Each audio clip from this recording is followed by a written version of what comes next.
Sesaat lagi Anda mengikuti kajian di pengajian umum Ahad pagi Al-Amin Pare Kediri. Selamat mengikuti.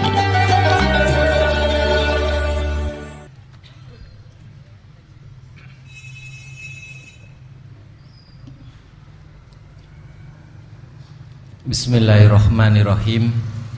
Assalamualaikum warahmatullahi wabarakatuh.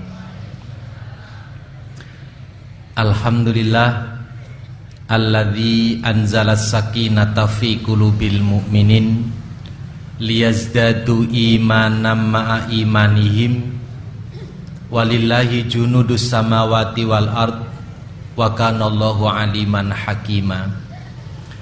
Asyhadu an la ilaha illallah wahdahu la syarikalah wa asyhadu anna Muhammadan abduhu wa rasuluh la nabiyya ba'da. Bapak Ibu jamaah majelis taklim Ahad pagi yang dirahmati Allah, syukur alhamdulillah sampai pagi hari ini kita masih dikaruniai rahmat, taufik dan hidayah Allah, utamanya rahmat iman dan Islam, rahmat sehat baik lahir maupun batin. Sehingga dengan limpahan rahmat itulah kita dapat istiqomah di dalam bersilaturahim, istiqomah di dalam menambah wawasan keagamaan kita untuk menjadi landasan sekaligus bekal dalam beramal. Itu semua kita harapkan dapat mengantarkan kita mencapai hayatan thayyibah, yaitu kehidupan yang baik. Mudah-mudahan seluruh langkah dan upaya kita ini menjadi amal yang solih dan mendapat ridho dari Allah Subhanahu wa ta'ala. Amin. Bapak Ibu yang dirahmati Allah, pagi ini saya mengajak untuk mengkaji langkah mencapai hayatan thayyibah. Hayatan thayyibah itu artinya kehidupan yang baik. Seluruh manusia itu memiliki keinginan yang sama, karena memang manusia itu punya fitrah yang sama, yaitu kebaikan. Semua manusia tanpa terkecuali pasti menginginkan kebaikan. Hanya persepsi tentang baik itu berbeda-beda sesuai dengan tingkat keimanan, tingkat pendidikan dan pengalaman hidup. Orang mengatakan baik kalau materi kecukupan. Orang mengatakan baik kalau hidup bergelimang dengan jabatan. Orang mengatakan hidupnya baik kalau semua yang diinginkan tercapai. Jadi 1000 kepala berpikir tentang baik, ya akan melahirkan 1000 macam definisi baik. Namun bagi orang beriman, kalau mau merujuk hayatan thayyibah berdasarkan Al-Quran, kita menemukan petunjuknya Allah yang sangat sempurna dalam mengantarkan kita mencapai hidup yang baik. Bapak Ibu, kita kaji surat An-Nahl ayat 97. Man amila solihan min zakarin au unsa wa huwa mu'minun falanuhyiyannahum hayatan thayyibah walanajziyannahum ajrahum bi ahsani ma kanu ya'malun. Barang siapa yang beramal soleh, baik laki-laki maupun perempuan, dan dia beriman, Allah berjanji akan kami berikan hayatan thayyibah, falanuhyiyannahum hayatan thayyibah, akan diberikan kehidupan yang baik. Ditambah lagi Allah berjanji, walanajziyannahum ajrahum bi ahsani ma kanu ya'malun, dan akan kami berikan balasan yang lebih baik dari apa yang telah dikerjakan di dunia. Nah, Bapak Ibu yang dirahmati Allah, surat An-Nahl ayat 97 ini memberi bimbingan kepada kita untuk mencapai hidup yang baik. Nah, untuk itu kita akan menemukan langkah-langkah yang konkret mencapai hayatan thayyibah kalau kita menginventarisir ayat-ayat Al-Quran yang berbicara tentang thayyib. Baik, misalnya kita menemukan kata thayyib di dalam surat Ibrahim ayat 24. Allah menggabungkan kata thayyib dengan kata kalimat, kalimatan thayyibatan. Itu Ibrahim 24. Kemudian kita juga menemukan kata thayyibah dalam surat Saba ayat 15. Allah menghubungkan kata thayyibah dengan kata baldatun thayyibatun warabun ghafur. Yang ketiga, kita menemukan kata thayyibah di dalam surat Al-Baqarah 168. Allah menghubungkan kata thayyibah dengan halalan. Ya ayuhan nas kulu mimma fil ardi halalan thayyibah. Nah, saya akan merangkai ayat-ayat yang saya sebutkan tadi sebagai langkah yang konkret menurut petunjuknya Allah untuk mencapai hayatan thayyibah. Bapak Ibu yang dimuliakan Allah, kita kembali kepada surat An-Nahl 97 tadi. Allah menyebut barang siapa yang beramal soleh baik laki-laki maupun perempuan, selama dia beriman, maka Allah memberikan kehidupan yang baik. Kehidupan yang baik ini di dunia maupun di akhirat. Nah, kalau kehidupan di dunia, orang yang beriman itu memang selalu baik. Hidupnya orang beriman itu selalu hayatan thayyibah. Mengapa? Karena orang beriman itu landasannya adalah kalimatan thayyibah. Jadi orang beriman dan beramal soleh di dunia ini sudah baik. Karena apa? Iman itulah yang akan memandu kita berperilaku baik. Misalnya tutur kata orang beriman itu selalu baik. Orang beriman itu kalau bertutur kata mengikuti petunjuknya Allah. Qaulan ma'rufah, bertutur kata yang ma'ruf. Qaulan karima, bertutur kata yang memuliakan. Jadi orang itu cirinya mulia kalau tutur katanya memuliakan orang lain. Orang itu terhormat kalau tutur katanya menghormati orang lain. Maka dalam teori sosiologi Islam itu dikemukakan hanya orang yang mulia yang bisa memuliakan orang, dan hanya orang yang terhormat yang bisa menghormati orang. Standar minimal orang itu mulia dan terhormat minimal kalau tutur katanya bisa menghormati dan memuliakan orang lain. Karena itu kalau orang ingin terhormat harus lebih dulu menghormati orang. Kalau orang itu ingin mulia harus lebih dulu memuliakan orang lain. Jangan berharap kita dihormati dan dimuliakan orang sebelum kita lebih dulu menghormati dan memuliakan orang lain. Itu sudah rumus kehidupan. Kalau kita gunakan istilah sehari-hari, kalau nggak ingin dicubit, jangan mencubit. Kalau tidak ingin disinggung, jangan menyinggung perasaan orang lain. Kalau tidak ingin dirugikan orang lain, ya jangan merugikan orang lain. Kan begitu. Kaulan karimah.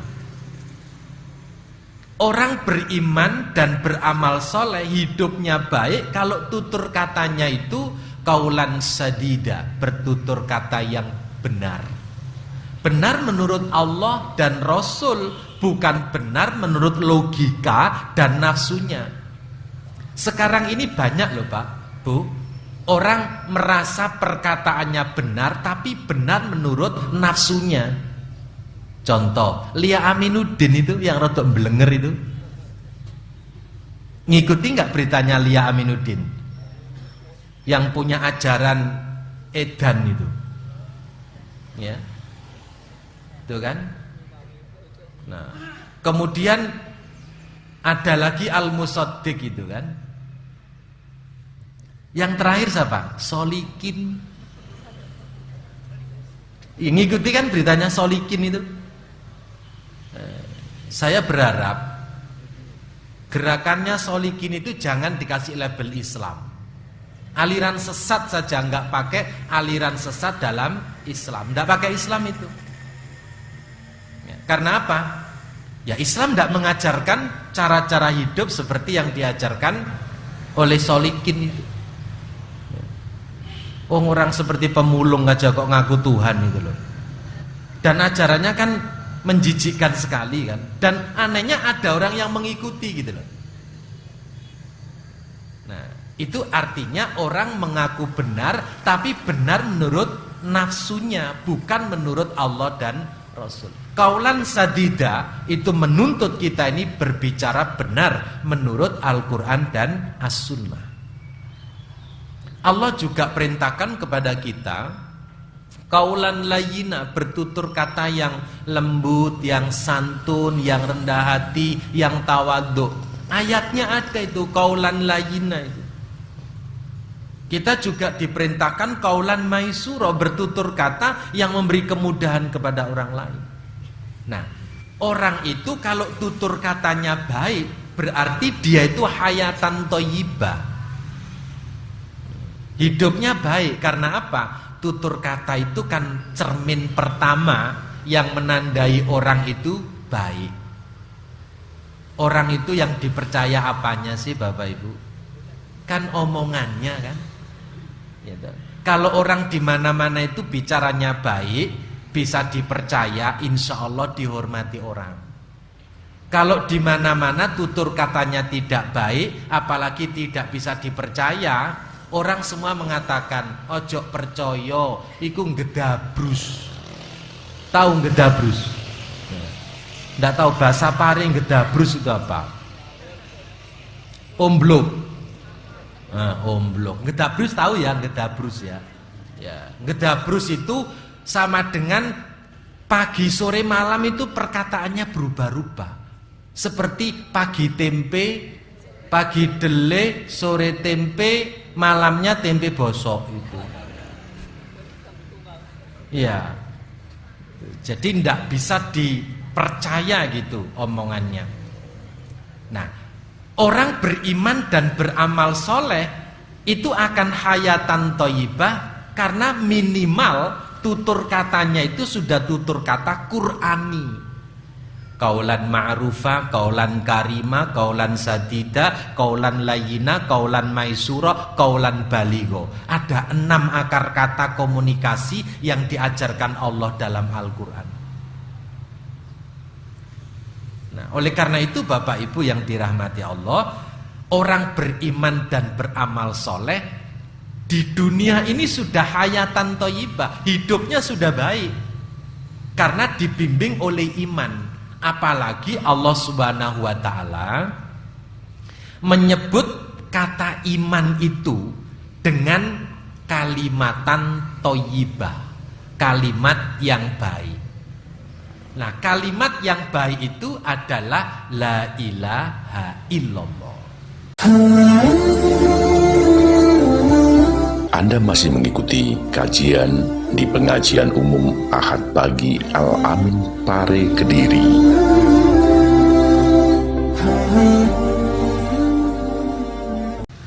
Allah Subhanahu wa taala dalam surat Ibrahim ayat 24 berfirman, Alam taro kaifa daraballahu masalan kalimatan thayyibatan kasyajaratin thayyibatin asluha sabitun wa far'uha fis sama tu'ti ukula kulahinim bi'idni rabbiyah. Ayat 24-25 itu.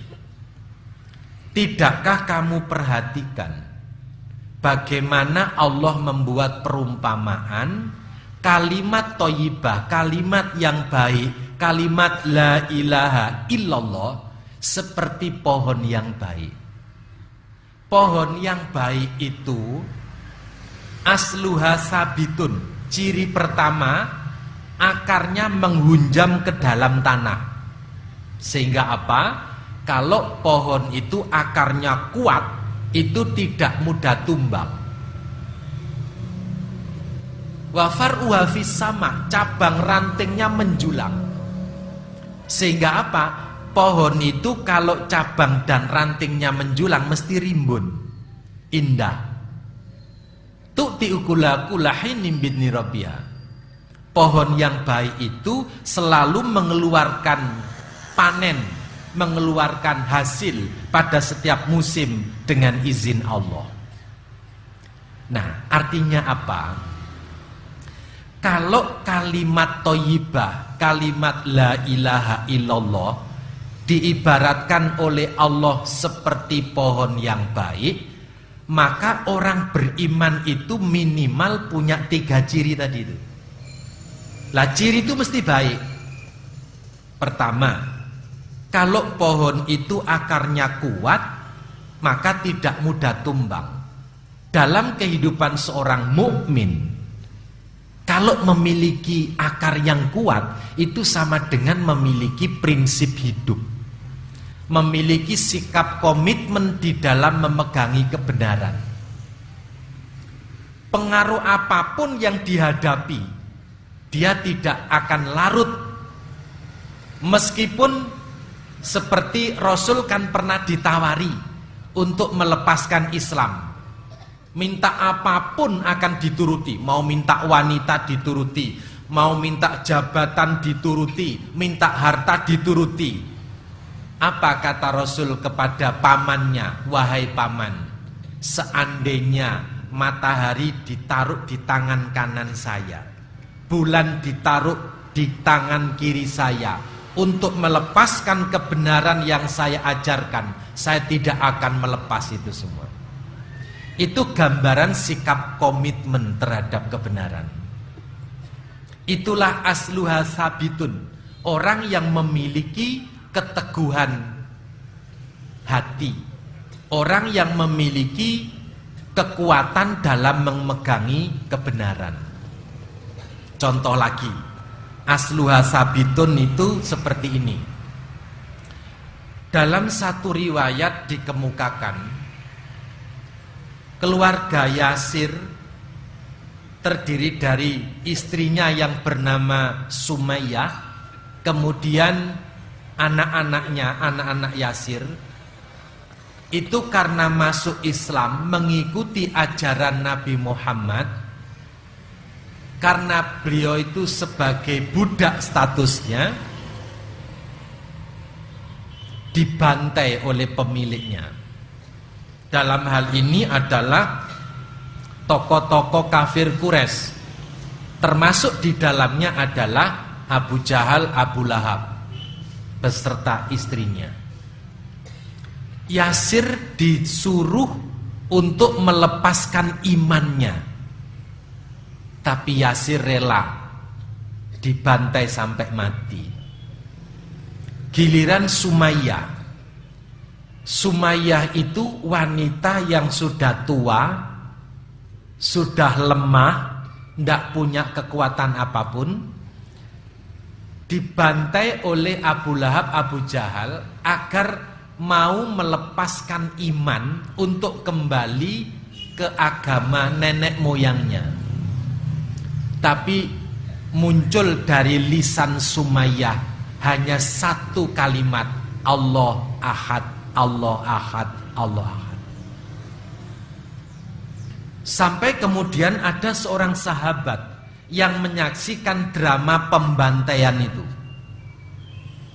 Kemudian sahabat ini nggak sampai hati, lari menghadap Rasulullah, lapor, Rasulullah, Yasir sudah meninggal, dibantai oleh tokoh-tokoh kafir Quraisy. Sekarang giliran Sumayyah yang sedang dibantai agar melepaskan imannya. Rasul menyuruh sahabat tadi, sampaikan salamku kepada Sumayyah. Sesungguhnya Rasulullah memberi izin kepada Sumayyah untuk mengatakan apa saja kalimat yang diinginkan oleh tokoh kafir Quraisy. Yang penting hati Sumayyah tetap beriman kepada Allah dan Rasulnya. Segera sahabat ini lari ke tempat pembantaian itu. Di telinga Sumayyah dibisikkan, Sumayyah, kamu mendapat salam dari Rasulullah. Rasul mengizinkan kamu untuk mengikuti apa saja ucapan yang diinginkan oleh Abu Jahal dan Abu Lahab, asal hatimu tetap beriman kepada Allah.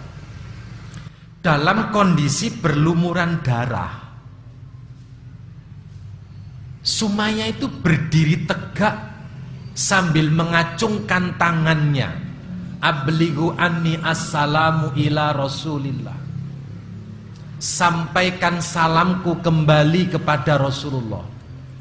Inna Sumayyatan lati taharallahu qulubu bil iman lantas tati antalu salisanaha bi kalimatil kufri. Sampaikan kembali salamku kepada Rasulullah. Sesungguhnya Sumayyah yang hatinya telah disucikan oleh Allah dengan iman tidak akan sampai hati mengotori lisannya dengan kata-kata kufur. Itu contoh asluha sabitun.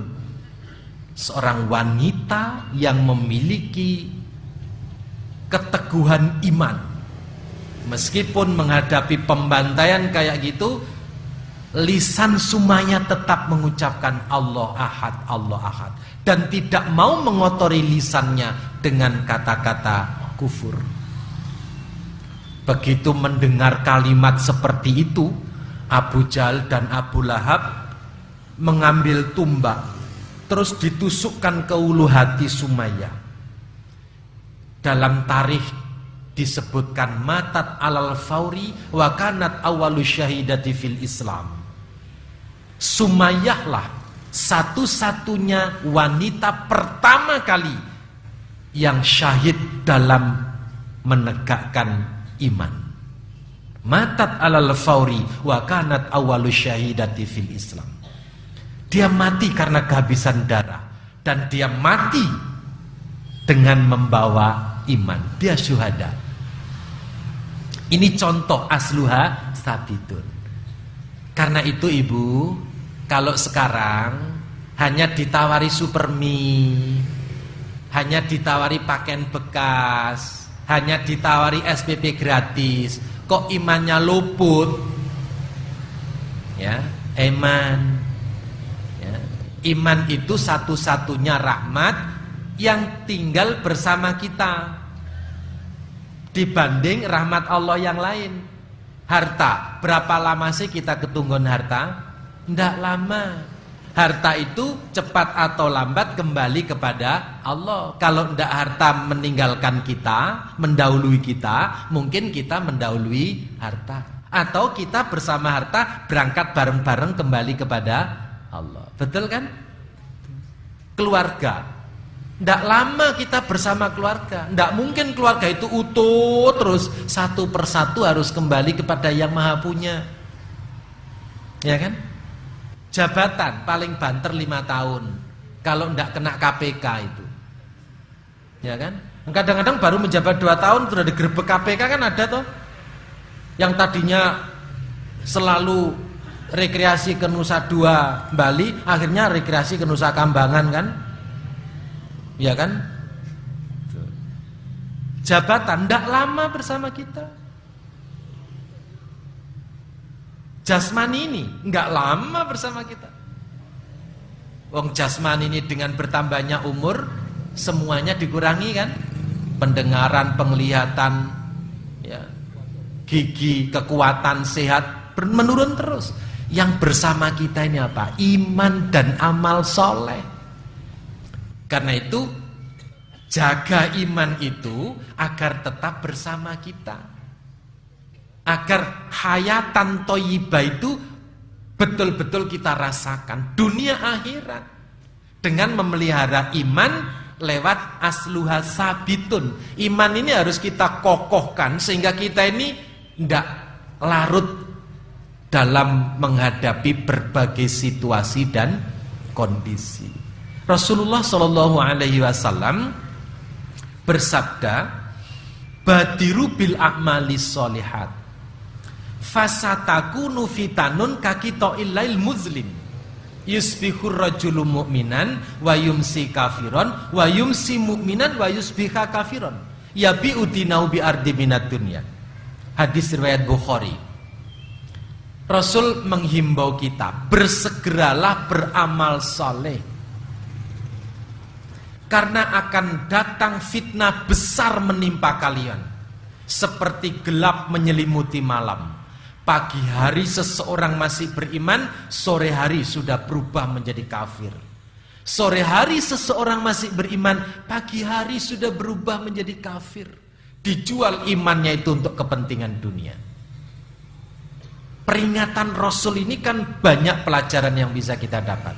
Pertama, ternyata iman itu antara pagi dan sore sangat mungkin berubah. Karena iman itu yazid wa yanqus, kadang naik kadang turun kan.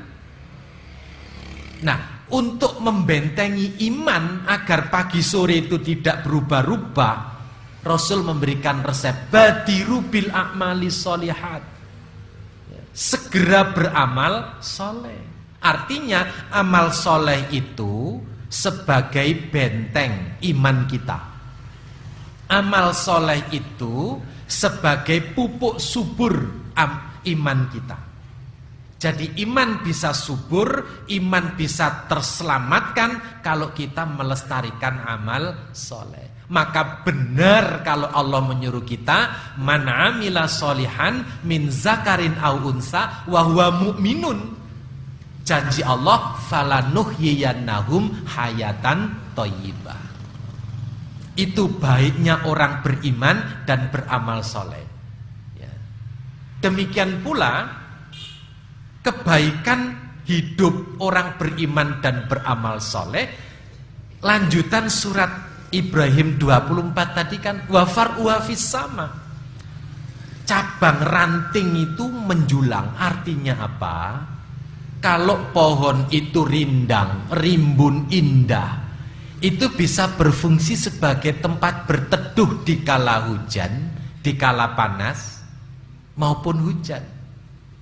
Orang beriman itu sebagai apa saja harus berfungsi sebagai pengayom. Kalau jadi pemimpin, mengayomi semua yang dipimpin. Kalau jadi kepala rumah tangga, mengayomi seluruh anggota rumah tangga. Kalau jadi bisnismen, mengayomi konsumen. Jadi status apapun yang disandang oleh orang beriman, dia akan tetap menjadi pengayom. Lah pengayom itu ya ngayomi, ya melindungi, menyelamatkan, memelihara, menjaga, itu namanya mengayomi. Maka orang beriman itu tidak akan menjadi orang yang berperilaku merugikan, berperilaku anarkis, berperilaku merusak, tidak bisa. Rasul itu sudah bersabda, masalul mu'minina kamasalin nahli. Perumpamaan orang beriman itu seperti tawon, seperti lebah. In waqa'at ala ahadin nahrin lan tukrih. Lebah itu kalau hinggap di dahan yang rapuh sekalipun tidak patah. Artinya lebah itu di mana-mana tidak membuat kerusakan. Lebah itu di mana-mana tidak menimbulkan kerugian. Maka seorang suami yang beriman, istri dan anak-anaknya tetap dilindungi, diayomi, diselamatkan, dicukupi sandang pangan dan papannya. Enggak akan seorang suami beriman kok mentelantarkan keluarga itu. Demikian pula seorang istri yang beriman akan mengayomi siapa saja yang diayomi. Misalnya anak-anak diayomi, sejak melahirkan diayomi dengan ASI cukup. Tidak malah ASInya diserahkan oleh sapi. Sehingga kalau anak durhaka, perilakunya seperti sapi, ya memang disusoni sapi. Ya. Orang beriman memberikan hak anak. ASI itu haknya anak, bukan haknya ibu untuk tampil seksi.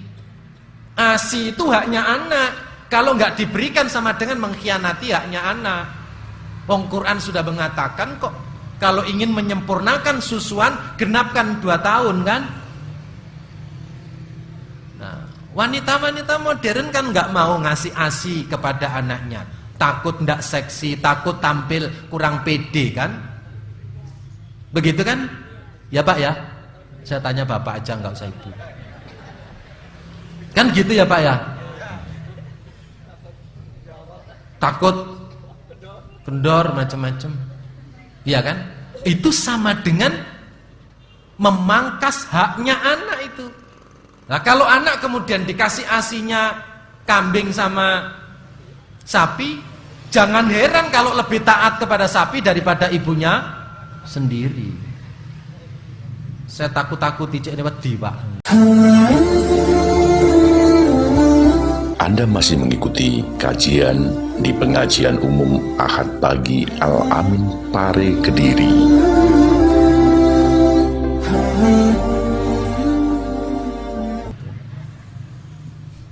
Ya kan? Jadi siapapun kita kalau beriman itu akan mengayomi semua yang ada di bawah kita. Itu wafarwa fisama, apalagi tu'ti ukula kulahinim bidni rabbiha. Pohon yang baik itu setiap musim itu melahirkan panenan, melahirkan hasil. Jadi orang beriman apa saja itu memberi manfaat bagi orang lain. Itulah hayatan thayyibah. Lanjutan sabda Rasul, masalul mu'minina kamasalin nahli. Selain lebah itu kalau hinggap di dahan yang rapuh sekalipun tidak merusak. Ada lanjutan lagi. Lebah itu kalau makan, yang dimakan kan yang baik-baik. Karena yang dimakan yang baik-baik, maka yang dikeluarkan juga yang baik-baik, yaitu madu. Jangankan madu, entopnya itu juga menjadi terapi loh itu. Dulu ada itu terapi sengatan lebah itu. Banyak kan Mbak? Banyak. Hanya kalau sakit jantung jangan. Sebab kalau disengat kaget akhirul kalam itu. Ya. Jadi sengatan lebah itu luar biasa itu. Punya daya terapi terhadap penyakit. Jadi apapun yang dikeluarkan lebah itu baik. Karena apa? Yang dimakan lebah itu baik. Nah, manusia juga begitu. Kalau perilakunya jelek, tanya dulu yang dimakan apa itu. Iya, karena makan itu kan punya pengaruh besar terhadap kehidupan kita, kan begitu. Karena itu Allah Subhanahu wa taala menyuruh kita kulu mimma fil ardi halalan thayyibah. Tidak hanya halal tapi juga harus thayyib. Sekarang kita masuk ke surat Al-Baqarah 168 kan. Allah perintahkan kepada kita kalau kita ingin hidup baik, kalau makan harus halalan thayyiban. Iya Pak. Karena apa? Apapun yang dikeluarkan orang, apa sikap, perilaku, tutur kata, interaksi dengan masyarakat, itu tergantung apa yang dimakan. Seperti lebah itu, karena yang dimakan itu sari bunga yang bagus-bagus, maka yang dikeluarkan madu. Lalat, karena cari makannya di sampah-sampah dan kotoran-kotoran, maka yang disebarkan apa? Penyakit. Ya kan? Manusia itu kalau yang dimakan halalan thayyibah, maka yang dikeluarkan mesti baik. Ya. Allah tidak cukup menyuruh kita kulu mimma fil ardi halalan, tapi masih ditambah dengan thayyibah. Mengapa? Karena halal saja belum cukup. Halal itu kan benar menurut syariat Allah dan Rasul. Mengapa masih disuruh thayyib? Karena thayyib inilah justru yang mengesahkan kehalalan itu. Sebab sesuatu yang halal belum tentu thayyib, tapi sesuatu yang thayyib mesti halal. Nasi, tahu nasi kan? Halal enggak? Halal. Tapi bagi orang yang kena kencing manis, diabetes, menjadi tidak thayyib kan? Betul? Melinjo halal kan? Tapi bagi orang yang punya asam urat, oh menjadi tidak thayyib. Bisa cenut-cenut itu. Apalagi jeroan, apalagi kacang. Ya kan? Bisa nyeret itu. Jadi jeroan, kacang, melinjo, dan lain-lain itu meskipun halal, namun bagi orang yang punya asam urat menjadi tidak thayyib. Karena itu kalau sudah punya asam urat, ya harus waspada. Lek ngragas, ya lek cenut-cenut rasakno dhewe gitu. Kan gitu toh? Ya. Kalau sudah punya kolesterol, seafood, semua ikan-ikan dari laut, apa cumi-cumi, apa udang, itu kan halal cumi-cumi itu, ya kan? Tetapi bagi orang yang sudah kolesterolnya tinggi, cumi-cumi itu meskipun halal menjadi tidak thayyib. Karena kalau dimakan kolesterolnya numpuk, tahu-tahu stroke. Ya kan? Karena itu thayyib itu justru yang penting. Tapi jangan mengabaikan halal. Halal pun juga harus waspada. Umat Islam itu kalau bicara halal itu sebatas materi halal.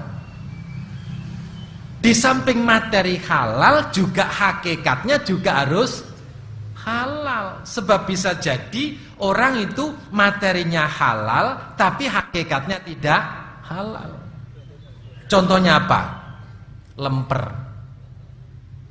Lemper itu halal enggak? Halal. Wong dari ketan kan? Isinya kalau ndak abon ya daging ya ayam. Kan halal. Bungkusnya juga suci kan, ndak najis kan? Bungkusnya daun pisang. Yang muda lagi. Masih dikasih plastik.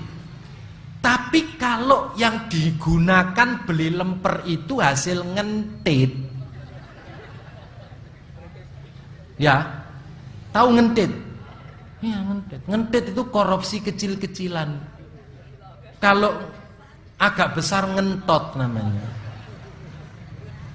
Jadi meskipun itu lemper atau pisang goreng, halal kan wujudnya, tapi kalau uang yang digunakan beli lemper dan pisang goreng tadi hasil ngentit, itu menjadi tidak halal secara hakikat.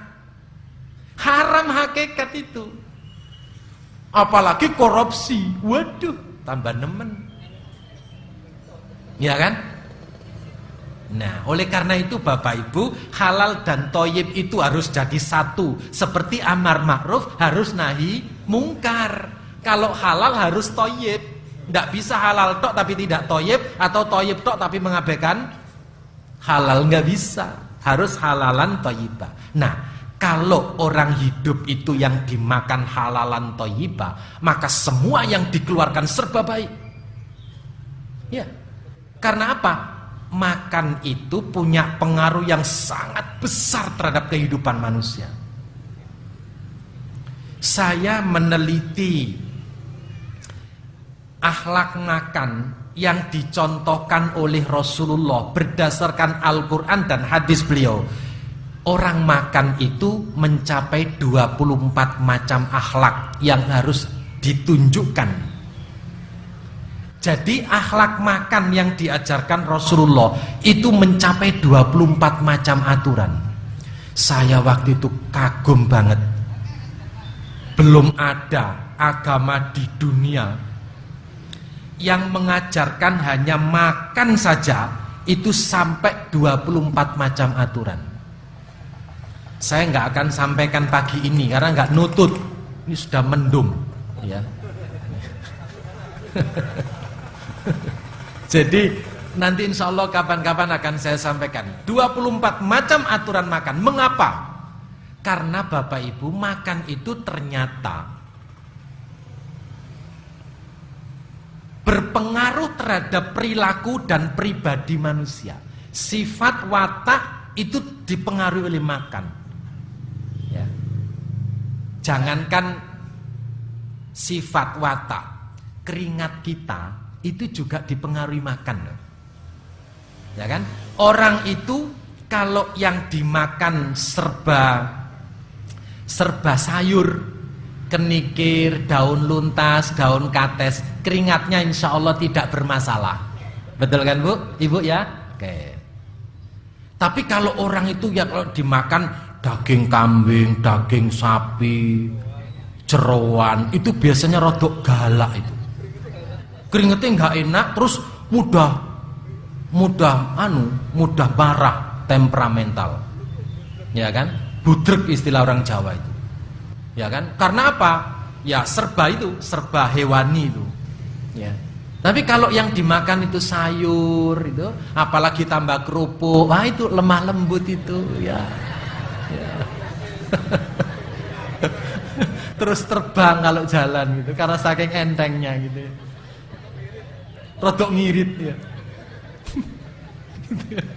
Nah, Bapak Ibu, dan yang paling dahsyat,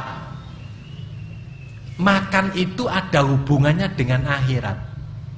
Jangan dikira makan itu hanya memenuhi kebutuhan jasmani perut kita. Enggak.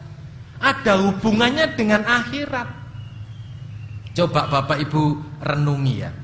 Mengapa sih makan itu harus dimulai dengan doa Allahumma barik lana fima razaqtana wa qina azabannar. Mengapa itu? Kalau Robbana atina fid dunya hasanah wa fil akhirati hasanah wa qina azabannar, kan runtut itu. Ya Allah, anugerahkanlah kepada kami kehidupan yang baik di dunia untuk menjadi jembatan mencapai kehidupan yang baik di akhirat. Lantas pantas kan kalau wakina azabannar. Tapi doa makan itu ada lompatan yang sangat spektakuler. Ya Allah, berikanlah barokah di dalam rezeki yang Engkau berikan kepada kami. Itu enggak pakai titik koma, langsung lompat wakina azabannar. Kan tidak seperti Robbana atina kan, seperti ondak-ondakan gitu, tangga gitu. Kalau Robbana atina fid dunya hasanah itu kan lompatannya enak, tapi ini lompatannya sangat jauh. Mengapa? Jawabannya karena makan itu ada hubungannya dengan akhirat. Dan inilah yang melahirkan satu konsep dalam akhlak makan Kalau orang makan itu ingin selamat dunia akhirat, makanan itu harus barokah. Allahumma barik lana fima rozaqtana. Kita mohon makanan yang kita makan itu menjadi makanan yang barokah. Maka agar makanan ini barokah harus halalan thayyibah. Sebab bagaimana makanan bisa barokah kalau tidak halalan thayyibah? Ya kan? Nah, kalau yang kita makan halalan thayyibah, pantas kita mohon barik lana fima razaqtana. Ya kan? Dan pantas pula karena makanan halalan thayyibah, makanan menjadi barokah, maka pantas kalau kita dilindungi dari azab api neraka. Jadi makanan yang halal yang kita konsumsi membawa kita selamat dari azab api neraka. Sebaliknya,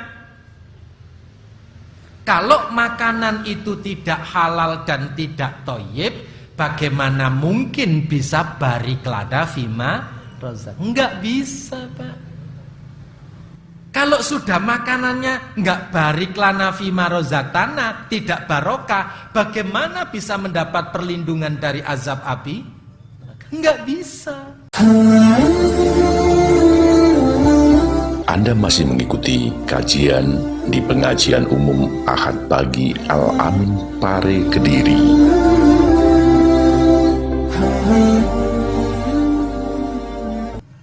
Karena itu wahai para koruptor, kalau makan ndak usah baca doa Allahumma barik lana fima razaqtana wa qina adzabannar. Percuma.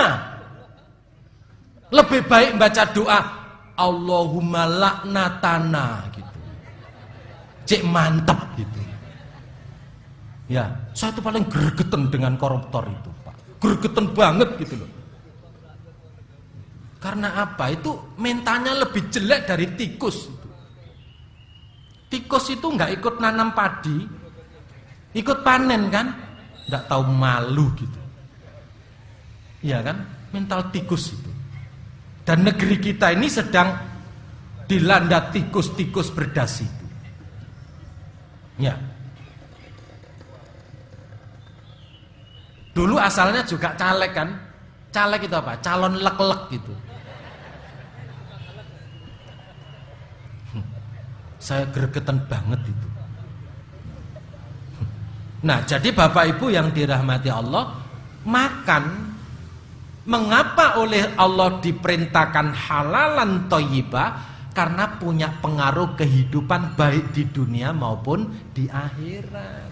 Ya, analisisnya seperti yang saya kemukakan tadi. Yang terakhir, Allah Subhanahu wa taala membimbing kita dalam surat Saba ayat 15 sampai dengan 17. Dalam konteks kebangsaan, kalau ingin hayatan thayyibah, maka kita harus membangun negeri ini menjadi baldatun thayyibatun wa rabbun ghafur. Allah memberi contoh, Bapak Ibu. Baldatun thayyibatun wa rabbun ghafur itu negeri Saba yang pernah dipimpin oleh seorang ratu yang bernama Balqis, yang kemudian diperistri oleh Nabiullah Sulaiman alaihissalam, kan gitu. Saya nggak cerita itu, saya cerita negerinya saja. Negeri Saba sekarang ini jadi Yaman Selatan. Yaman Selatan. Negeri Saba ketika itu memang betul-betul baldatun thayyibah. Kalau kita terjemahkan dalam bahasa pembangunan negeri kita, itu negeri yang subur, makmur, gemah ripah, loh jinawe, tidak kurang satu apapun. Pokoknya makmur. Mengapa makmur? Ya karena negeri yang baik jelas penghuninya baik. Negeri itu kan wadah, tergantung siapa yang nempati kan. Negeri itu baik karena bangsanya baik. Kalau bangsanya jelek, negerinya jadi jelek. Jadi wadah itu tergantung siapa yang isi. Rumah meskipun gedung magrong-magrong, pinggir rembong, tandurane lombok terong misalnya. Tapi kalau yang nempati itu kambing, apa jadinya? Kandang, gitu. Kalau yang nempati orang sakit namanya rumah sakit, apalagi sakit jiwa, apalagi koruptor yang nempati, tambah nemen itu. Baru kalau yang nempati manusia yang beriman itu disebut rumah tangga. Meskipun rumahnya tidak ada tangganya, tetap rumah tangga namanya. Ya. Nah, negeri Sabak menjadi Thayyibah itu karena bangsanya bangsa yang Thayyibah. Tahun 120 sebelum Masehi, berdasarkan catatan sejarah, tahun 120 sebelum Masehi, negeri Sabak itu berhasil membangun bendungan raksasa pertama kali di dunia, namanya Saddul Ma'arib. Maka bangsa Sabak tidak terkena banjir. Karena apa? Curah hujan selama 3 bulan dalam 1 tahun itu ditampung di bendungan raksasa itu. Bangsa kita ini kebanjiran terus. Jakarta banjir, apalagi Lamongan, daerah saya tambah nemen. Kenapa tidak berpikir seperti bangsa Sabak, membangun bendungan raksasa untuk menampung air? Setelah air ditampung disalurkan ke berbagai sawah, ladang, perkebunan, sehingga apa? Rakyat itu mencapai kemakmuran dalam pertanian. Pada tahun yang sama bangsa Sabaiyah berhasil membangun 2 taman bergantung. Mengapa mereka sehebat itu? Ada 4 modal kalau kita ingin membangun satu bangsa. Seperti bangsa Sabaiyah mencapai baldatun thayyibatun, modal pertama iman dan takwa. Jelas Allah firmankan, lau anna ahlal qura amanu wattaqau la fatahna alaihim barakatim minas samai. Kan iman takwa. Yang kedua, amanah, jujur, dapat dipercaya, ya, transparansi, akuntabel, ya. Yang ketiga, akhlakul karimah. Yang keempat, etos kerja tinggi, sehingga berhasil membangun bendungan raksasa dan 2 taman yang bergantung. Namun apa yang terjadi? Fa'aradu fa'arsalna alaihim sailal harim. Allah berfirman, disebabkan mereka ingkar terhadap rahmatku, aku datangkan banjir bandang yang dapat menenggelamkan seluruh kemakmuran negeri Sabak. Negeri yang tadinya baldatun thayyibatun warabun ghafur berubah menjadi negeri yang tandus. Tanaman yang bisa tumbuh cuma 2, pohon ilalang dan pohon cemara. Zalika jazainahum bima kafaru wa hal nujazi ilal kafur. Yang demikian itu, kata Allah, disebabkan mereka kufur terhadap rahmatku, dan aku, kata Allah, tidak akan menurunkan azab kecuali terhadap hamba-hambaku yang kufur. Mengapa kufur? Ternyata alih generasi itu tidak sekualitas generasi pertama. Bangsa Sabak mencapai baldatun thayyibatun warabun ghafur itu karena generasinya itu berkualitas 4 tadi, iman, takwa, amanah, akhlakul karimah, dan etos kerja. Berubah generasi berikutnya, sudah tidak lagi iman takwanya kuat, tidak lagi amanah, akhlaknya rendah, etos kerjanya lembek. Begitu ganti generasi lagi, tambah nemen, akhirnya fa'aradu fa'arsalna alaihim sailal harim. Nah, Itulah ibu bapak sekalian, langkah mencapai hayatan thayyibah. Jadi kalau di dunia sudah mencapai hayatan thayyibah dengan iman dan amal soleh, dengan makan halalan thayyibah, dengan jujur, dengan akhlak mulia, dengan etos kerja tinggi, maka di akhirat nanti pantas kalau mencapai wafil akhirati hasanah, dan otomatis wakina azabannar. Tepat jam 7 saya harus mengakhiri ceramah ini. Mudah-mudahan kajian kita pada pagi hari ini menjadi ilmu yang bermanfaat, dan mudah-mudahan Allah memberi kekuatan lahir dan batin kepada kita sekalian untuk bisa mengamalkan sehingga kita mencapai hayatan thayyibah. A'udzubillahi minasyaitonirrajim. Bismillahirrahmanirrahim. Allahumma salli wa sallim wa barik ala hadzal nabiyil karim wa ala alihi wa sahbihi ajmain.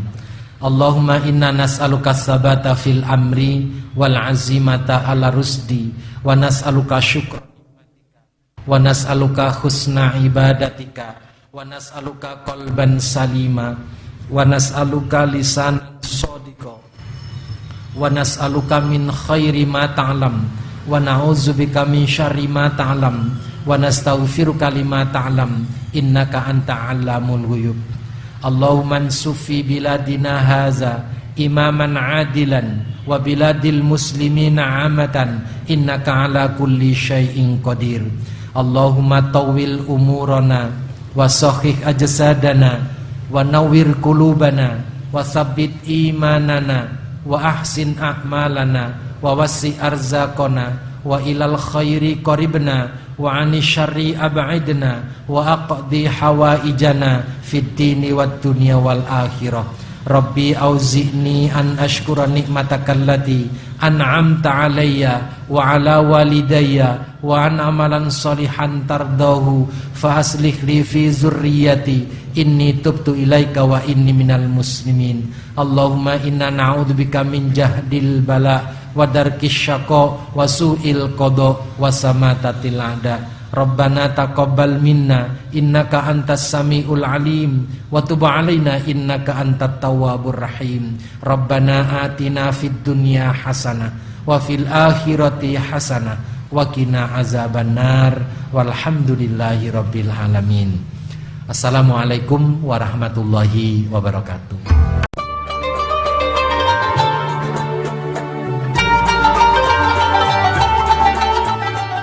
Terima kasih Anda telah mengikuti kajian di pengajian umum Ahad Pagi Al-Amin Pare Kediri. Ikhlas, amanah, istiqomah, berdiri di atas dan untuk semua golongan.